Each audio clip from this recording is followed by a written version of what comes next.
السلام عليكم ورحمة الله وبركاته. اخواتي وحبايبي، يا رب تكونوا بخير وصحة وسعادة وهنا، دايما مبسوطين ودايما متهنيين يا رب.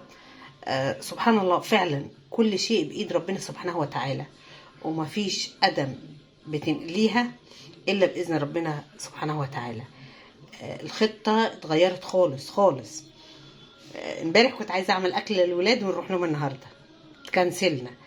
كنت عايزه اعمل كشري اسكندراني، سبحان الله نزلت عشان اقشر بطاطس واعمله، غيرت الخطه وقلت ايه، هعمل رز وبطاطس وكبده. تمام. فانا قشرت حبايه بطاطس واحده هي على قدي، بس حبايه كبيره يعني.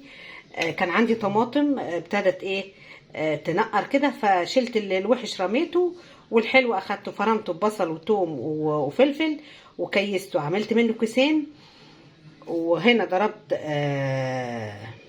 فلفل وثوم، وهعصر عليها عصريه ليمونه. تمام. وهنا جهزت فلفل اسمر وملح وكمون وكزبره ناشفه عشان الكبده. نسمي الله ونصلي على الرسول عليه افضل الصلاه والسلام ونقول هنعمل ايه.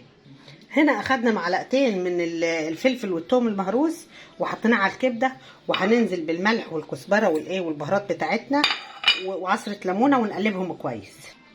هنا بقى هبتدي اخلي البوتاجاز عشان انا مكفيه الطباق والصواني والحلل عليها، عشان ايه ابتدي اعمل في الكبده واعمل الرز واعمل البطاطس. هنا بقى صفينا عن البطاطس وهنحطها على البوتاجاز ونصفي عليها ايه، الطماطم. بصوا بقى، انا حطيت الطماطم، خليط الطماطم مع البصل مع الثوم مع الفلفل على البطاطس، حطيت عليه معلقه سمنه، حطيت فلفل اسمر، حطيت كمون، حطيت ملح، هغطي عليها واسيبها. هي بتستوي في الخليط ده يا جماعه، بتستوي. بس لو عايزاها انت تبقى ناشفه خلاص سيبيها على ايه، الخليط ده بتستوي فيها وبتكون في منتهى الطعامه.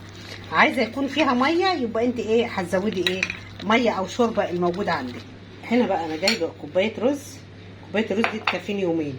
تمام. وهنا حطيت معلقه سمنه عشان احمر فيها الشعريه، لان انا الحله اللي ستانلس ستيل، اعوذ بالله من قولة انا، لما بتحمري فيها بتتحرق وبتقعد بقى تتعبك في التنظيف. فعلى ايه، انا بحمر في الطاسه وانزل بيها على الرز. هنا تبلنا الكبده، وهنا حطينا طاسه فيها يعني ايه، حوالي 2 جرام او 3 جرام دهن مع زيت، هسيبه يسيح شويه وهنزل بالكبده عليه. تمام.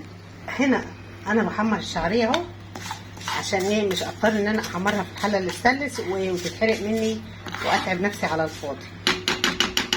هي المفروض اقلب معلقه خشب. هنا الشعريه اتحمرت، هنا غسلت الرز وسبته يصفى، هنزل عليه بالشعريه. بصوا بقى، ادي الرز اتعمل اهو. تمام. ادي البطاطس اهي. تمام. هنا هننزل بقى بايه، ادي الكبده اهي، ادي الكيس اللي كان فيه الطماطم انا حطيت فيه ميه وهنزل عليه ايه، بالبطاطس. ادي يا حبايبي الكبده يعتبر خلاص استوت، والرز استوى والبطاطس استوت. اوريكم الرز اهو عليه تاني، وادي البطاطس. الف هنا وشفا من اللي هياكل منها يا رب. اتمنى بقى اكون ايه، انا اتمنى اكون ضيفه خفيفه عليكم.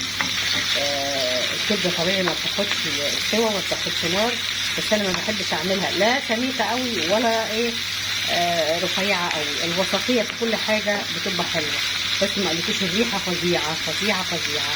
اترككم في عنايه الرحمن. السلام عليكم ورحمه الله وبركاته.